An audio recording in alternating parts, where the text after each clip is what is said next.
Olá, Cibele, tudo bem?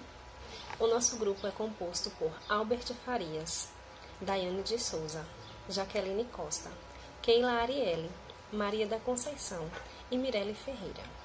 E hoje nós iremos falar um pouco sobre as variações biológicas, as fases pré-analítica, a fase analítica e das influências que podem comprometer o resultado do doseamento de hormônios e enzimas.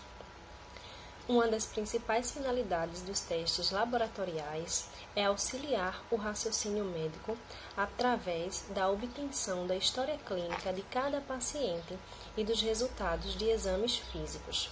No entanto, todas as fases de execução dos testes pré-analítico e analítico devem ser executadas seguindo um rigor técnico necessário para garantir segurança ao paciente e garantir principalmente confiabilidade nos resultados exatos dos exames. Em relação às variações biológicas, elas sofrem algumas influências, que podem ser devido ao processo natural do envelhecimento, sofrem influência do peso, da dieta, do ritmo diário circadiano e sazonal, da atividade física exercida por cada indivíduo e de alterações causadas por processos patológicos. Mudanças significativas no estabelecimento do ponto de equilíbrio homeostático podem ocorrer em alguns períodos críticos da vida. Esses períodos são eles: a fase neonatal, a fase da infância, a fase da puberdade, na fase adulta e na velhice.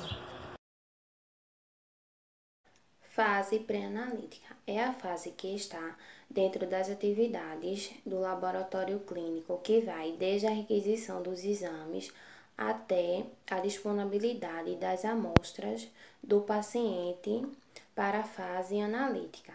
Nesta fase acontece a preparação do paciente, a anamnese, que é identificar os dados do paciente, como nome, idade, queixa principal, histórico da doença atual, histórico familiar e pessoal, medicamentos que está fazendo uso. Todas essas informações são de extrema importância para a realização de qualquer tipo de exame. Acontece também a coleta e o armazenamento de amostras. Começando a falar sobre os principais erros pré-analíticos, é importante destacar que nessa fase há uma grande concentração de equívocos que pode gerar resultados não consistentes com o quadro clínico dos pacientes. Essa fase também é considerada como responsável por mais ou menos 70% dos erros em laboratório. Podemos citar alguns exemplos como o tempo de armazenamento, o tempo de tourniquet, a técnica de flebotomia e a falta de informação aos pacientes. Entre os fatores pré-analíticos, podemos citar também as variáveis de coleta, que têm como agentes de condições do material biológico a temperatura, o tempo de garroteamento e até a hospitalização, entre outros fatores que podem afetar o resultado dos exames. Dando continuidade aos erros pré-analíticos, eles são determinantes para um diagnóstico falso positivo e ou falso negativo.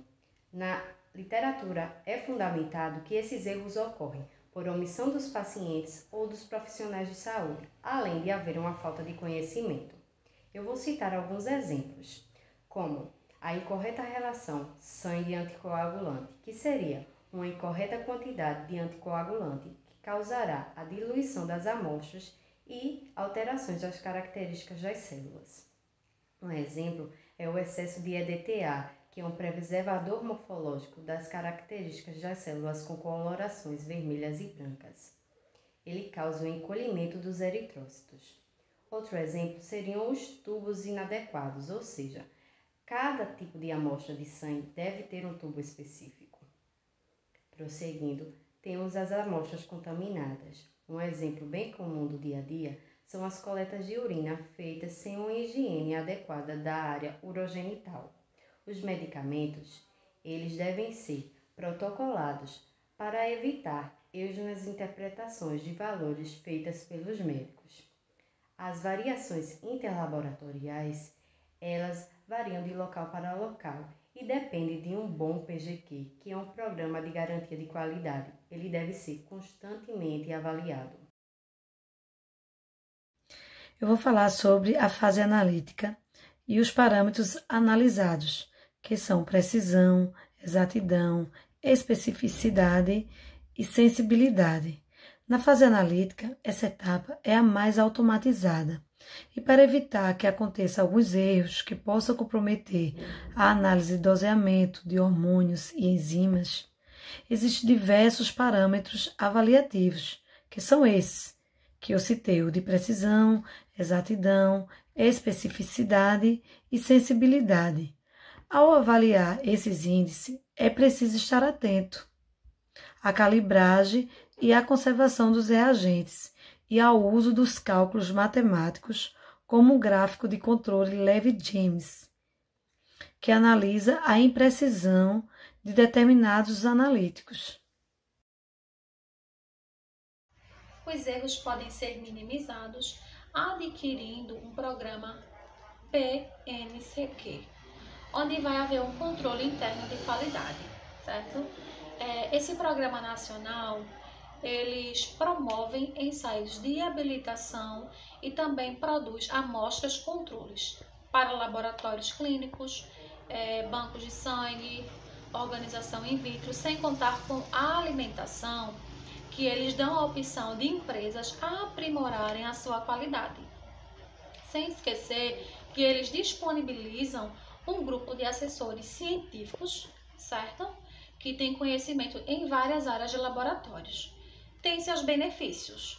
Podemos citar obter informação do grau de desempenho analítico do laboratório em comparação aos demais participantes, detectar não conformidades no processo, possibilitando a implantação de medidas corretivas ou provenientes, oportunidades de comparar os resultados do seu laboratório com outros, podendo ter a mesma metodologia ou até uma outra diferente, certo? Estudar a influência dos métodos padrões e calibradores utilizados, sem esquecer de complementar a utilização do controle interno de qualidade necessário em todo o laboratório. É isso.